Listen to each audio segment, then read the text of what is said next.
Bonjour et bienvenue pour vos guidances du mois de septembre 2024. Alors, je vais publier également en même temps, plus ou moins, des guidances pour les 4 derniers mois de l'année, de septembre à décembre, pour voir les perspectives un petit peu. Donc, pensez bien à regarder les deux. Alors, pour certains, votre mensuel sera publié avant. Pour d'autres, ce sera la perspective des 4 mois à venir qui sera publiée avant. Donc, c'est une introduction générale ici. Donc, voilà, selon votre signe, eh bien, vous saurez vous y retrouver. Tout ne va pas être publié en même temps, sachez-le. Donc, en fonction des signes, par exemple, pour la fin d'année, j'ai commencé par les 4 signes mutables, en commençant par les vierges. Donc, je fais vierge, sagittaire, poisson, gémeaux, qui sont déjà faits, que je n'ai pas encore mis en ligne au moment où je vous parle, mais que je vais certainement mettre en ligne. Ensuite, je passerai aux signes mutables, Bélier, Cancer, Balance, Capricorne, et je terminerai par les signes fixes. Donc, voilà, veillez à faire la différence entre les mensuels et les guidances de fin d'année. Je vous rappelle que ce sont des guidances générales, ne prenez que ce qui résonne avec vous. N'hésitez pas à consulter aussi votre ascendant et votre signe lunaire. Vous avez dans la description sous les vidéos les marqueurs temporels, l'horodatage de cette guidance, mais vous y avez également les liens vers les différentes playlists, de même que mon adresse mail si vous souhaitez me contacter pour un accompagnement ou une guidance personnalisé. Et nous allons commencer signe par signe. C'est à vous les scorpions, donc bonjour et bienvenue pour votre guidance du mois de septembre 2024. Nous allons commencer par l'appel de la période.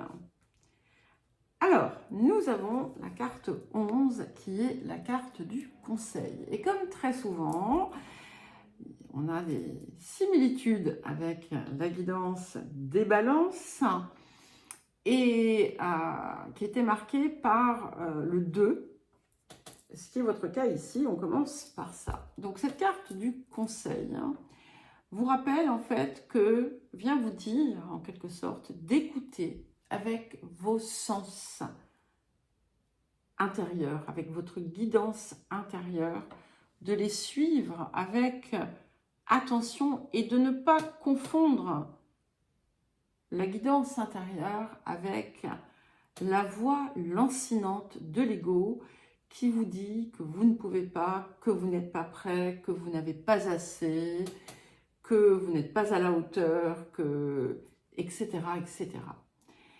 Et elle vous invite à vous lancer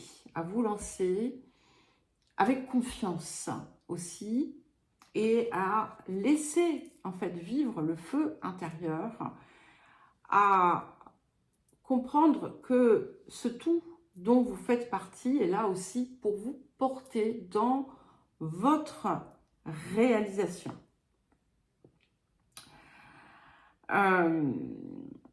Voilà, c'est principalement ce message qu'on vient vous livrer en cette période. Alors, le défi de la période.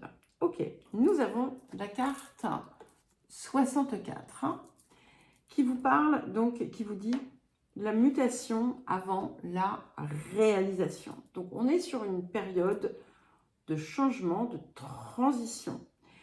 Et que si vous avez l'impression, excusez-moi, j'ai une chaise qui grince, si vous avez l'impression qu'il y a du chaos dans votre vie, sachez que ça va être remplacé par l'ordre. Oui, je sais qu'il y avait autre chose que je voulais vous dire avec la carte du conseil. Tout est juste. Ce que vous êtes appelé à devenir, à transformer, eh bien, est déjà écrit en quelque sorte, hein, dans sa version suprême, bien entendu. Et n'ayez pas peur, voilà. Donc, je reviens à ma carte de cette mutation avant la réalisation. Donc, ici, où on doit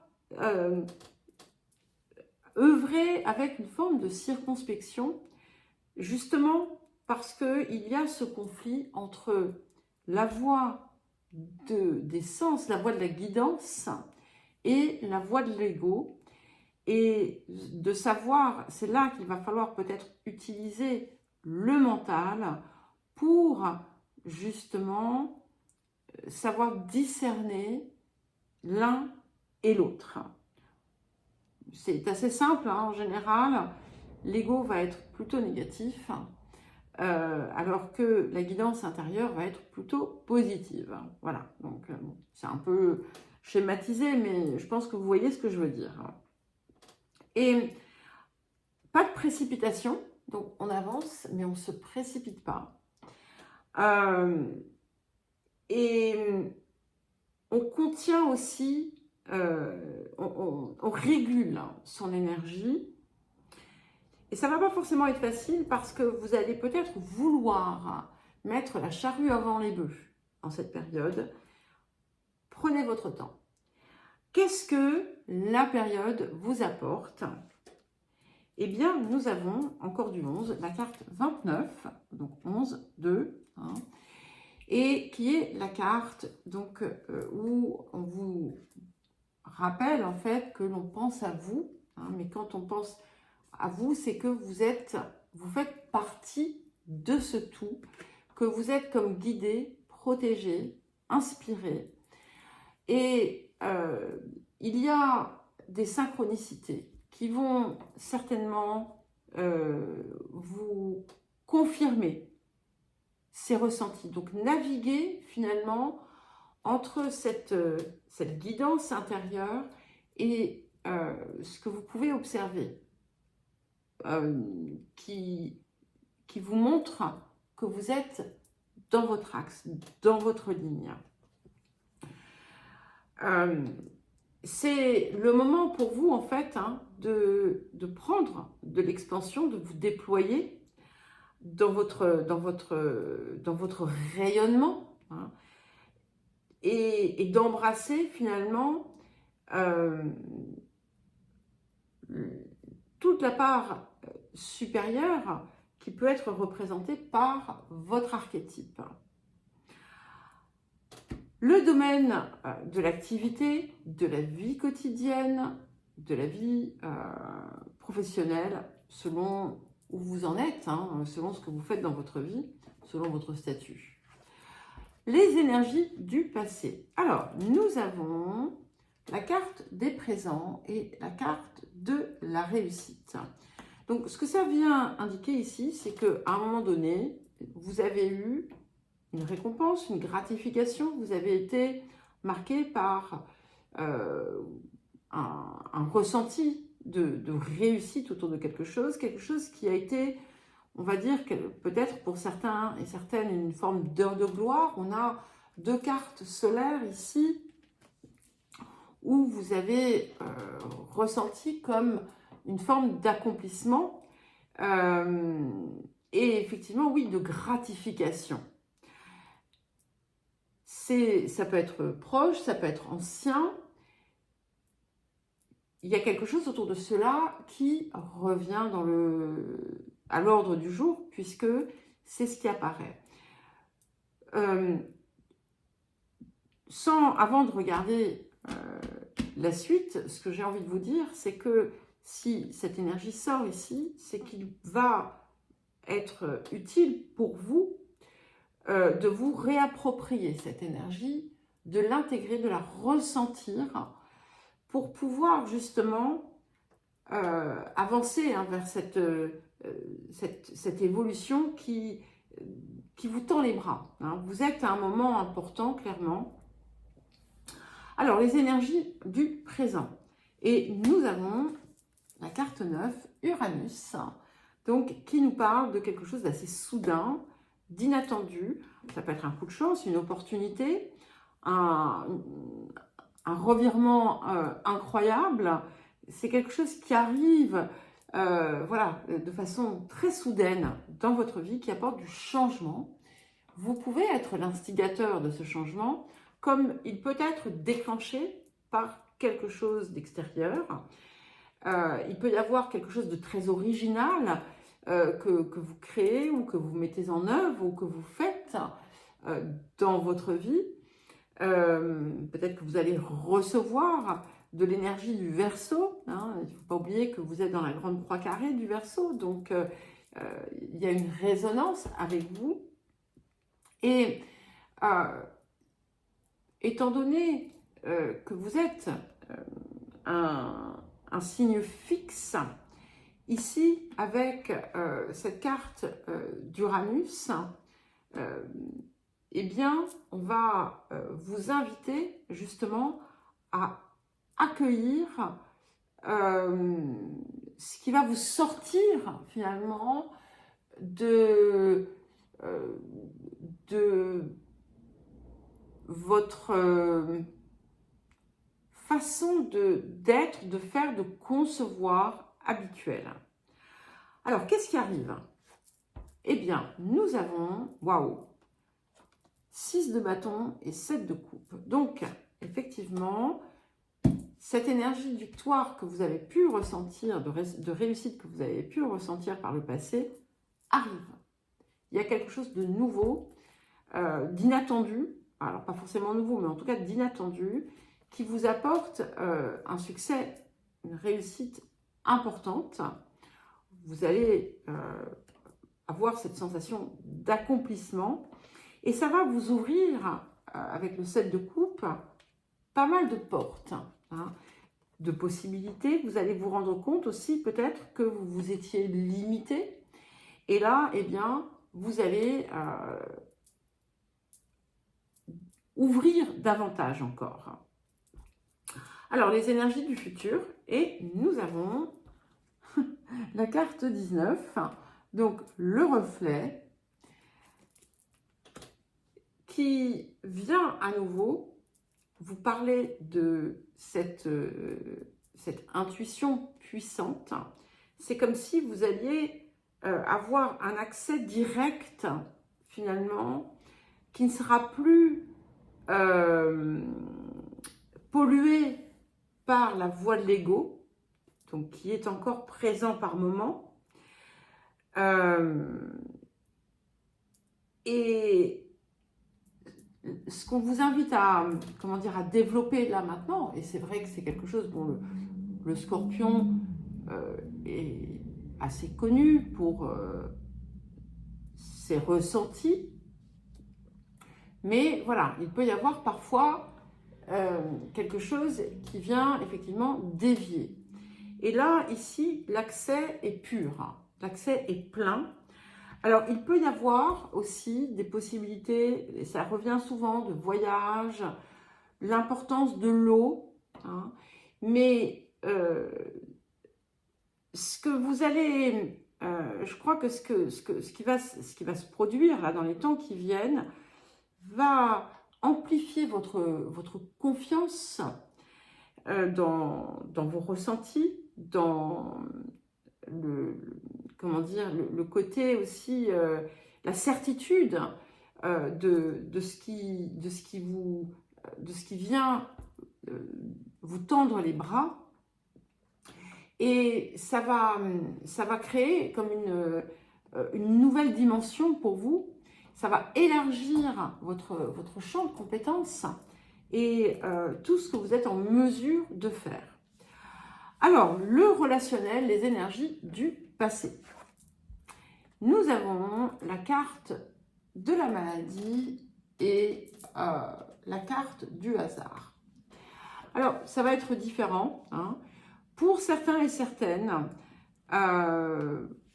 vous avez pu être vous-même ou quelqu'un de votre entourage confronté à un gros problème qui peut être un problème de santé ou autre chose, hein, de façon un petit peu soudaine, un peu inattendue.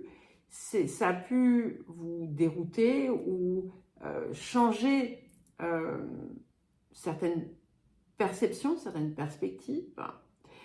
Ça peut être également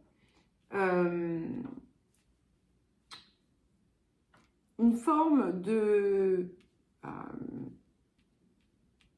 déception dans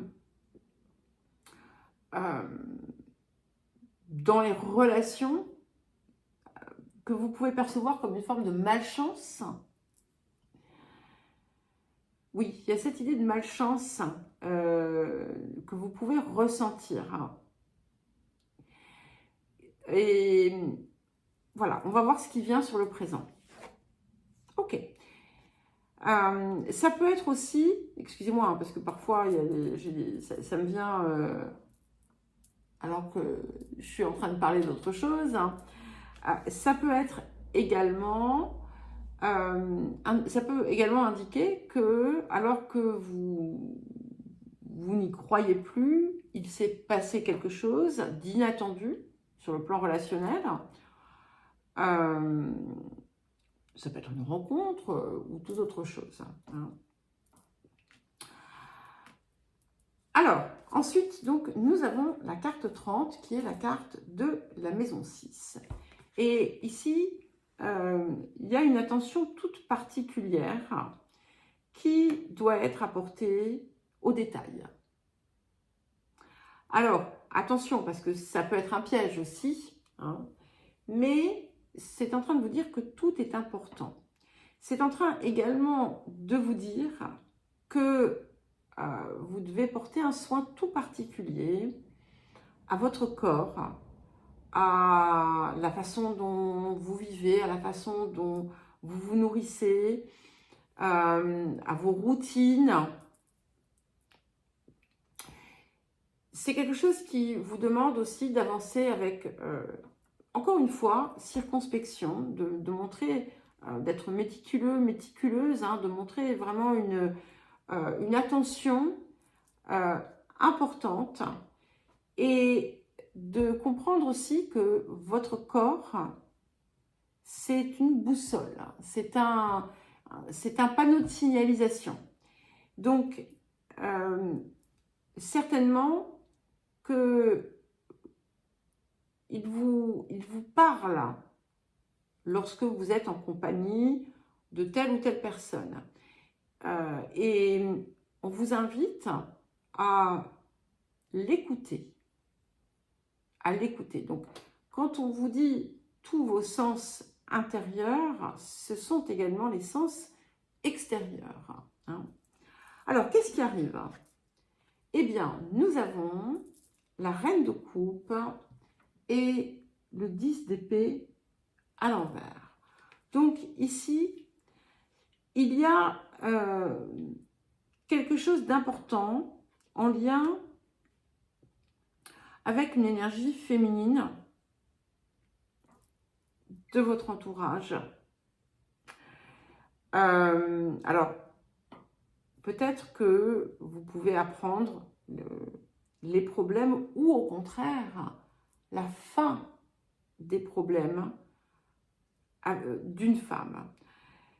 Ce que je vois ici, c'est que il y a quelque chose qui a posé problème avec cette personne. Et vous avez l'occasion, en fait, de régler ce problème, une bonne fois pour toutes. Et c'est quelque chose qui est important parce que ça va vous aider, vous aussi, à vous affranchir d'une certaine façon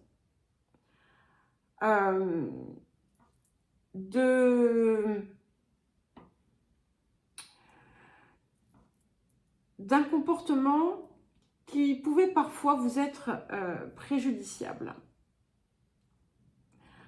Alors voilà, hein, ça ne va pas être le cas de tout le monde, mais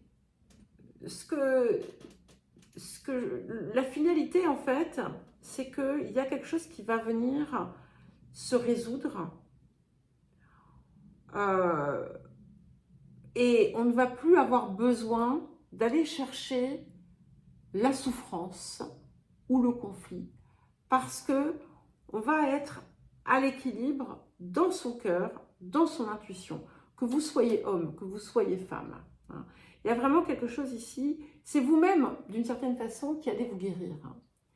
Alors, les énergies du futur, et nous avons le 7 de clés, l'ascension. Donc effectivement, comme je vous le disais, il y a vraiment quelque chose qui vient se résoudre au travers de certaines relations, mais c'est en vous-même que ça s'effectue, et ça va vous permettre de franchir un cap extrêmement important qui vient finalement vous élever d'une certaine façon.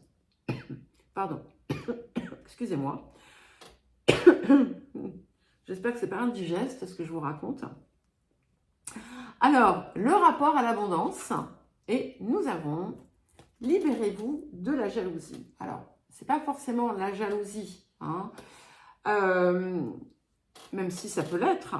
C'est quelque chose qui vous met en position de manque par rapport à d'autres ou à quelqu'un d'autre.